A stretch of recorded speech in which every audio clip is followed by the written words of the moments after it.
Olá, sejam muito bem-vindos. Eu sou o Aguinaldo de Oliveira Alves e você está no canal onde a segurança do trabalho é tratada com a seriedade e a profundidade que ela exige. Se você trabalha na indústria química, na mineração, no comércio de fogos de artifício ou na construção civil pesada, você sabe que o manuseio de materiais de alto risco não dá margem para o segundo erro. O primeiro erro pode ser o último. E quando falamos de materiais que acumulam energia e podem reagir violentamente em frações de segundo, estamos falando diretamente da norma regulamentadora número 19. No vídeo de hoje, nós vamos fazer um raio-x completo sobre o que determina a NR19. Nós vamos entender o que ela exige sobre treinamentos obrigatórios para proteger a sua equipe, quais são as regras rígidas e específicas para o setor de fogos de artifício e como calcular a distância mínima de segurança dos depósitos para evitar tragédias. Fique comigo até o final deste vídeo, porque o conteúdo de hoje é um verdadeiro manual de sobrevivência e conformidade legal para a sua empresa. Se você já gostou do tema, aproveite para se inscrever no canal, deixar o seu like e ativar o sininho para não perder nenhuma das nossas atualizações. O coração da NR19 e o conceito de explosivos. Para começarmos o nosso entendimento, precisamos definir o que está sob o guarda-chuva desta norma. A NR19 determina todas as diretrizes obrigatórias de segurança e saúde do trabalho em 4 etapas fundamentais: a fabricação, o manuseio, o armazenamento e o transporte de explosivos. O principal objetivo do texto normativo é muito claro: mitigar riscos, prevenir acidentes catastróficos, explosões e incêndios, salvaguardando a vida de quem está na linha de frente. Mas, afinal de contas, Aguinaldo, o que a fiscalização do trabalho e a legislação consideram tecnicamente como um explosivo? Para fins jurídicos e de proteção do trabalho, explosivo é qualquer substância ou mistura de substância que, quando iniciada por calor,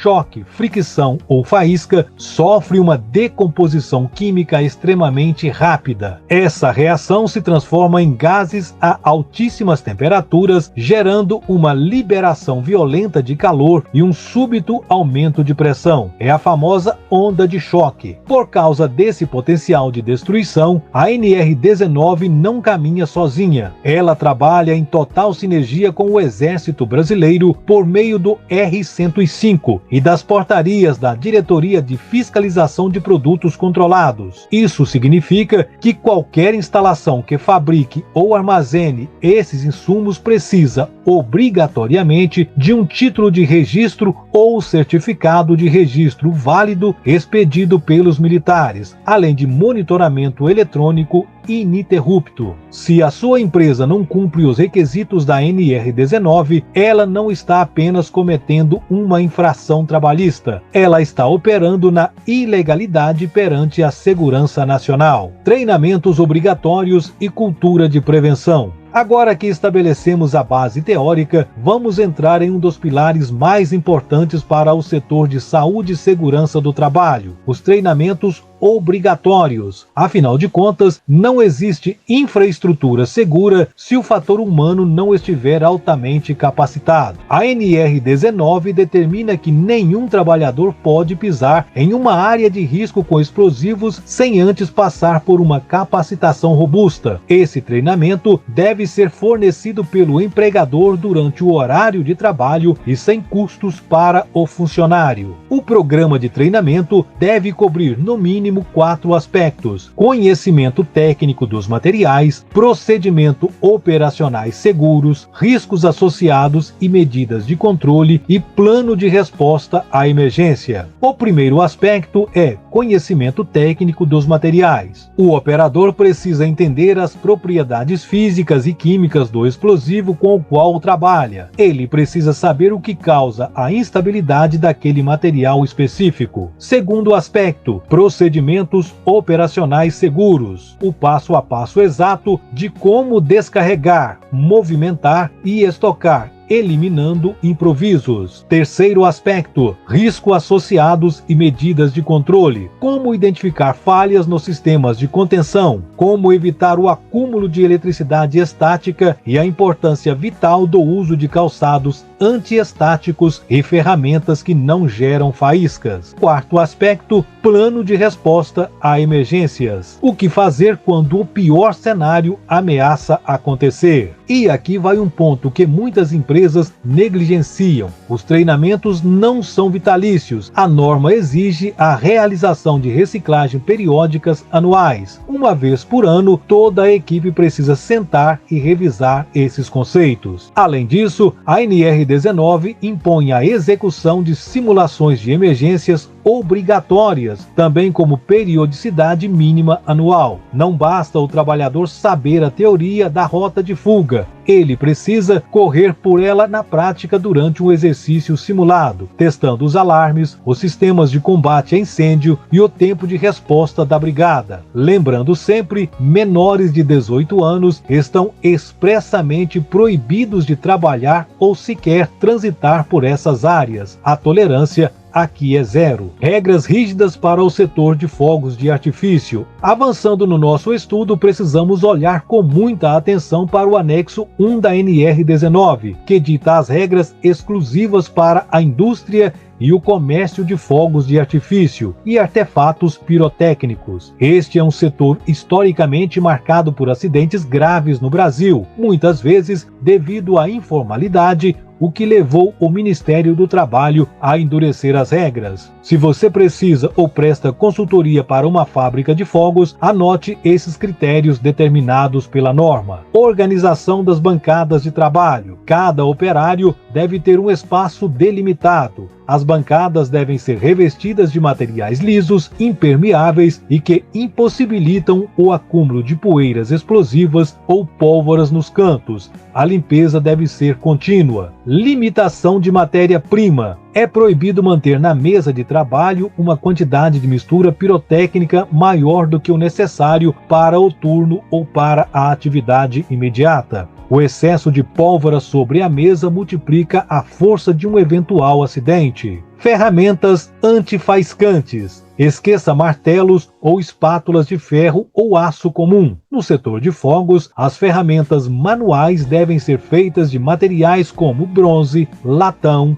cobre ou madeira, justamente para evitar a geração de faíscas mecânicas. Instalações elétricas especiais. Toda a iluminação e fiação elétrica dos pavilhões de fabricação e dos depósitos de fogos devem possuir blindagem especial à prova de explosão, conhecida técnica e comercialmente como instalações EX. Condições ambientais. A norma prevê o controle da umidade e da temperatura do ar nesses ambientes, prevenindo que o calor excessivo ative os compostos químicos sensíveis. No comércio, as regras também são duras. O estoque em lojas de varejo deve ser estritamente limitado em quantidade e armazenado em locais livres de umidade, longe de fontes de calor e totalmente isolado do público geral. O cliente não pode ter livre acesso ao depósito de fogos. Distância mínima de segurança, anexo 2. Entramos agora na parte mais matemática e estrutural da norma, que está descrita detalhadamente no anexo 2, as tabelas de distâncias mínimas de segurança. Muitas pessoas me perguntam: Aguinaldo, posso construir um depósito de explosivos em qualquer lugar do terreno da minha empresa? A resposta é um sonoro não. A localização de um depósito é definida pelo raio de destruição que ele causaria caso ocorresse uma detonação acidental em massa. A distância mínima de segurança é calculada com base em 3 fatores principais: a quantidade total em quilogramas de explosivos, líquidos ou sólidos armazenados, o tipo de explosivo e seu grupo de compatibilidade no anexo 3. A presença ou ausência de barricadas ou taludes de terra protegendo o depósito.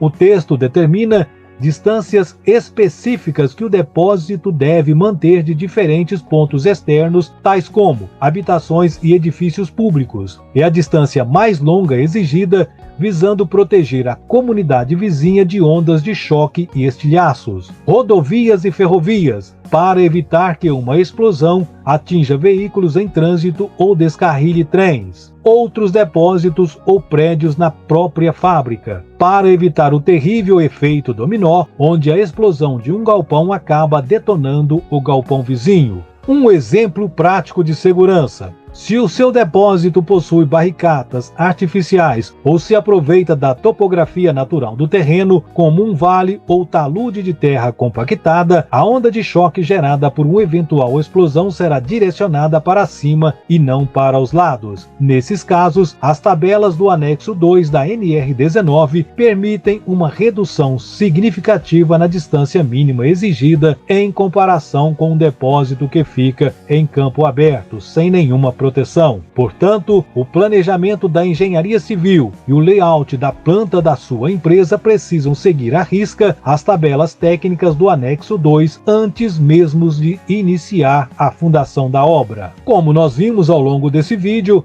a NR19 não é apenas um conjunto de regras burocráticas para evitar multas do Ministério do Trabalho. Ela é uma norma que foi escrita com base no histórico de acidentes e que tem uma meta principal: garantir que o trabalhador que sai de casa para operar materiais tão perigosos retorne em total segurança para a sua família ao final do dia. O investimento em treinamentos anuais profundos, o respeito rigoroso às diretrizes do setor de fogos de artifício e o cálculo exato das distâncias de segurança são os pilares que separam uma operação industrial de excelência de uma tragédia anunciada. Eu espero de verdade que este roteiro e essas explicações tenham clareado a sua visão sobre a gestão de explosivos na sua empresa. Se você ficou com alguma dúvida sobre as tabelas de distância, sobre a integração com o PGR ou sobre os treinamentos, deixe o seu comentário aqui embaixo. Eu faço questão de ler e responder a cada um de vocês para continuarmos essa conversa. Não se esqueça de compartilhar esse vídeo nos seus grupos de WhatsApp de engenharia, de técnicos de segurança do trabalho e com os gestores da sua empresa. Vamos espalhar a cultura de prevenção. Muito obrigado pela sua audiência, um grande abraço e nos vemos nos próximos vídeos. Até lá!